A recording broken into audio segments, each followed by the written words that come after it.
So, in yesterday's reading, we learned all about the events of the Great Flood that transformed planet Earth into a place of absolute desolation. Everything was destroyed, and Noach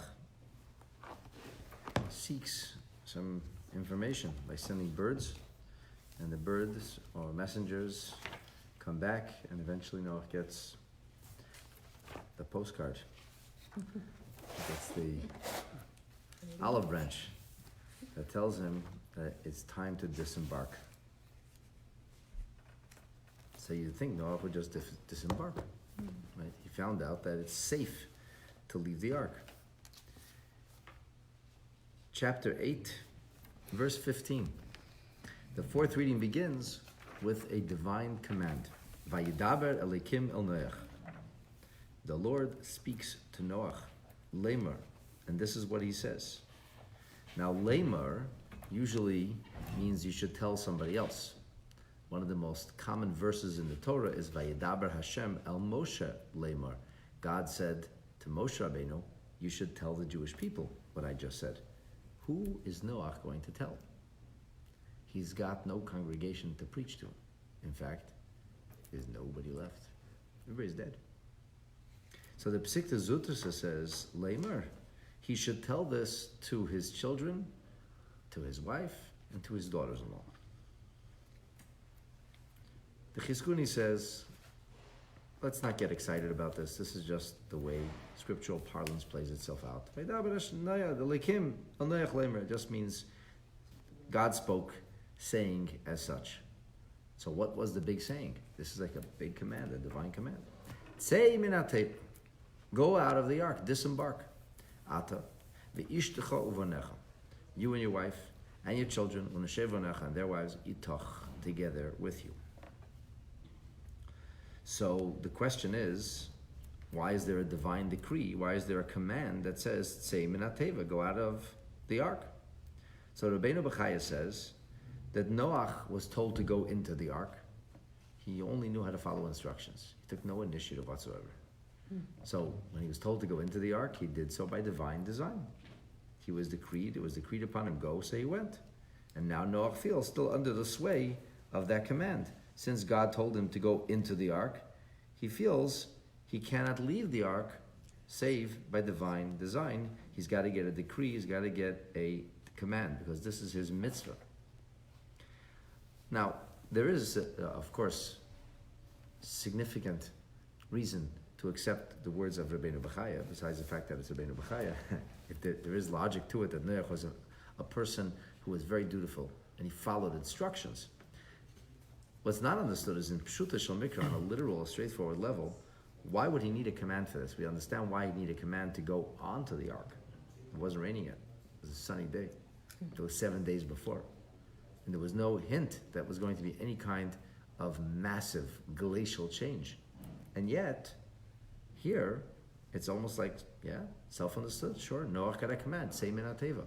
Why wasn't he running out of the ark? This is a question that we'll deal with in a moment. Another interesting thing to note is that when Noach is told Tzei min hateva, he has to be told Ata you, and he has to ve'ishtecha, and your wife.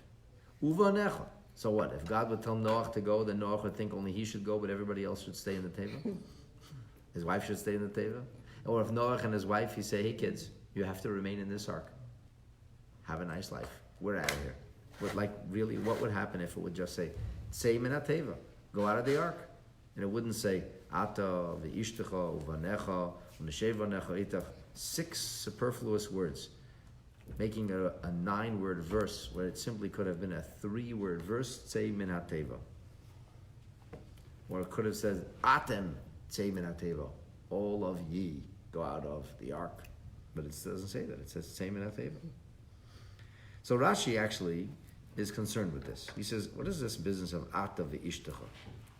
He says, you know that when it came to the mitzvah to go onto the teva, to get into the ark, to board the boat, there it said, Ata ve'ishtecha also.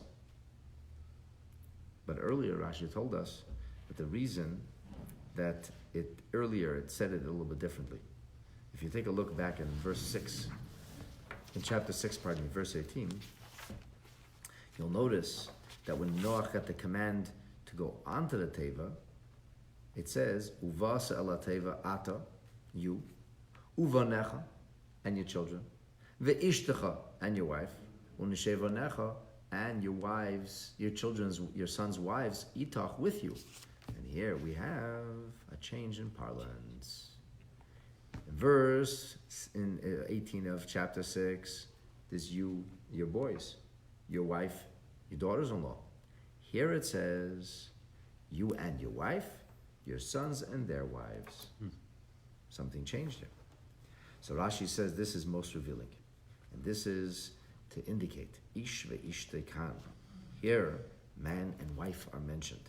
And this is in order to tell you that as they left the teva, hiter lahem tashmish hamita.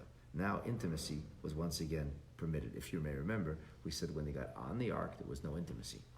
So there was no intimate conduct. They lived in a dormitory style. But now, leaving the ark, God is telling them, you will leave, and you're going to leave together as a couple.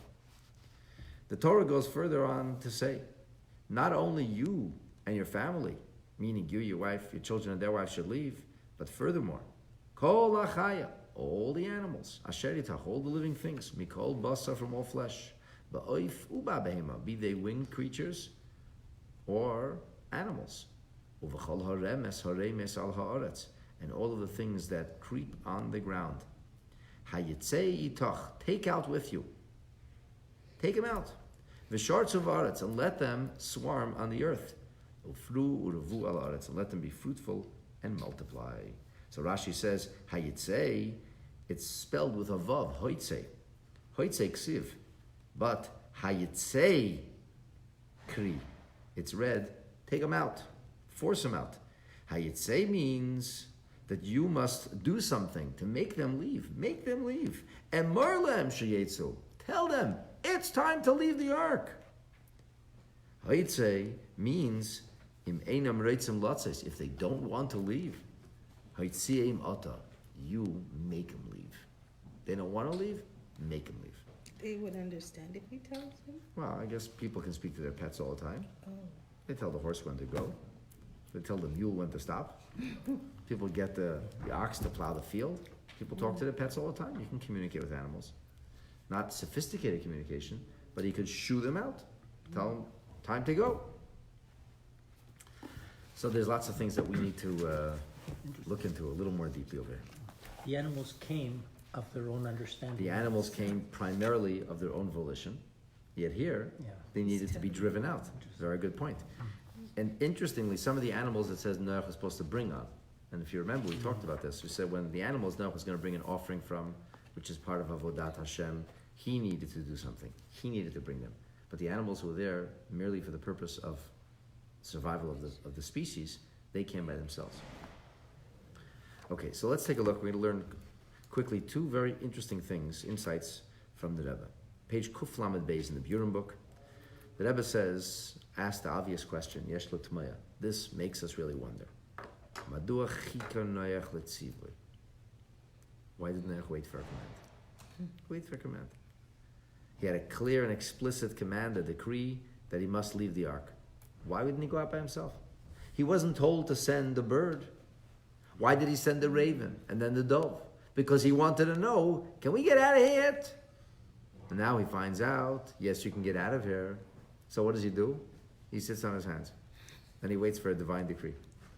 He didn't get told to send the raven. He was never instructed to send the dove. Why did he do that for? Why didn't he just wait and see what God says? And if you want to follow Rabbeinu Bachai's approach and say, you know what?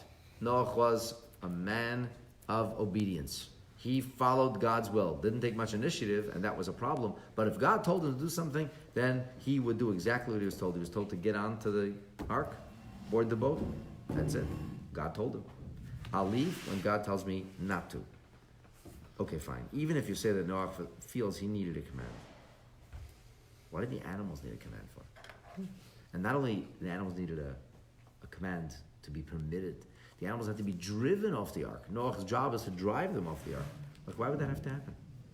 The last time I checked, if you open the cages at the zoo, all the animals go running out. If you would open the ark, they should all have run out. So the Rebbe says something absolutely amazing. The answer may be like this. Matzinu, we find shebetevas Noach hiskayim matzev doime lazeh sheyehe la'asid love. On the ark, it was like the Mashiach came. It was a futuristic reality. They were experiencing the future in the present, in real time. This is how Radak explains it, and others explain it. There was a situation of the Garza Avim Kevis, the wolf and the lamb, were lying and playing together. They weren't bothering each other. It says when Mashiach will come, there'll be no more destruction. They will not be animals of prey. This, despite the fact that they were really in cramped quarters, on each other's heads, quite literally. They didn't do anything to each other. In yesterday's reading, we heard about Noach getting beat up, but that's it. And that was just once. And he had a reason. The lion was angry. His lunch came late. But otherwise, the lion didn't eat the zebra. Why not? Nowhere does it say that Noach should build cages. Nowhere does it say you have locks. This is compartments. So we can see that something happened. They didn't do anything to each other. There was no violence, which is actually benigud l'tiva, which is totally antithetical to their nature. Lochein lo'yratza Noach latzes min hateva b'atzmai. Noach did not want to disturb the peace. He's on this ark. He's got a year's worth of garbage, of thousands of animals, and a dozen people. It stinks to the high heavens. It couldn't have been a pleasant place to be. Noach doesn't want to leave. Who wants to be the one to, so to speak, open Pandora's box again? Who wants to be the one to cause the world to become a violent place the way it used to be? Noach sat, afraid to move. He needed a special command. He wouldn't leave till God said, Noach, you need to go out. Disembark. And by divine design, when he got a decree to disembark, that's when Noach was ready to go. Imagine the animals themselves. Animals have intelligence. They knew Shetiva Nishtana. The lion knew that his nature had changed. He wasn't craving the zebra or the lamb. The wolf was not biting anybody. They knew that somehow they became kinder and nicer. They wouldn't go out of the boat. So we don't want to go off the ark. The moment we go off the ark, we become a wilde chaya, a wild animal all over again. We don't want to be a wild animal. They're going to be lachza lias chayas terfes. They become animals of prey.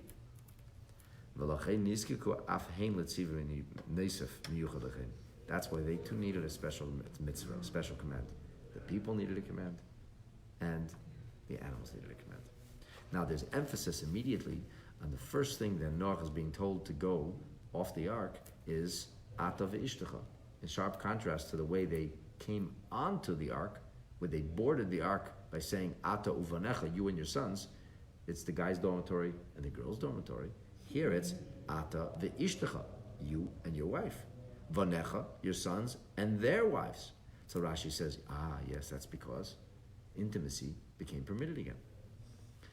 And this is fascinating because, as the Rebbe notes here in the separate entry, Hadavar Harishon Sheheda HaKadosh Baruch Hu L'Noach, the very first thing that Noach was told to do, the very first thing he was told to disembark. But in the disembarkment, in that decree, there was also a message, because he was told to disembark specifically Ata ve'ishtecha, you and your wife. In other words, the first message to Noach was disembark and be fruitful and multiply. Bring more children into the world. And we see it in the next pasuk, in the next verse as well. The animals should disembark and v'shirtzu ba'aretz. They should swarm in the earth. Pru revu. They should increase. Hasiba lekach. The reason for this, the Rebbe suggested, is abundantly obvious. He Hisrachesh HaMabul. This is literally in the aftermath, on the heels of mass destruction, of genocidal tidal waves that literally changed the face of Earth forever. Mocha Eskol HaYukum. It destroyed everything. Okay, now that everything is destroyed, what's the first responsibility we have? It's the first responsibility is to rebuild. And how do you rebuild? First and foremost, bring people into the world. Bring children. And the Rebbe says this is a very important lesson in our generation. The Dor Sha'ovar Afu Esamabel, our generation, or at least our parents' generation, experienced the Great Flood. The equivalent of the Great Flood, the Rebbe maintained, was the Holocaust. That's how the Rebbe used to refer to the Holocaust. Rachmana litzlan, heaven forfend. Shebay nimcha chela gadol ma'am Yisrael, an enormous amount, enormous volume of our people was simply destroyed, incinerated. L'choloresh, first and foremost, mutelas al elu shezachu, those who survived. B'chas Hashem, the Rebbe is speaking to survivors here. You managed to survive, and then we are the children, even the grandchildren of survivors. Haschus v'achrayas, the privilege and the responsibility is for us to marry and build families. That's our first responsibility. Only after the nation is rebuilt, then we can worry about the spiritual welfare. So first and foremost, God didn't tell Noach, influence everybody for the positive. He said, get out there and make people. Some people think that the 614th mitzvah is not to grant Hitler a posthumous victory. How so? By building museums and by ensuring Holocaust education. But I would tell you, based on what the Rebbe says here, that yes, indeed, we have a responsibility to respond to what happened, first and foremost, by building families, by marrying and having children. And those who are past their childbearing years can do everything possible to help their children have children. Be there to babysit. Assist in any way you can. And every single year that we bring into the world is one step closer to Mashiach. May that come speedily and in our days. Amen. Amen.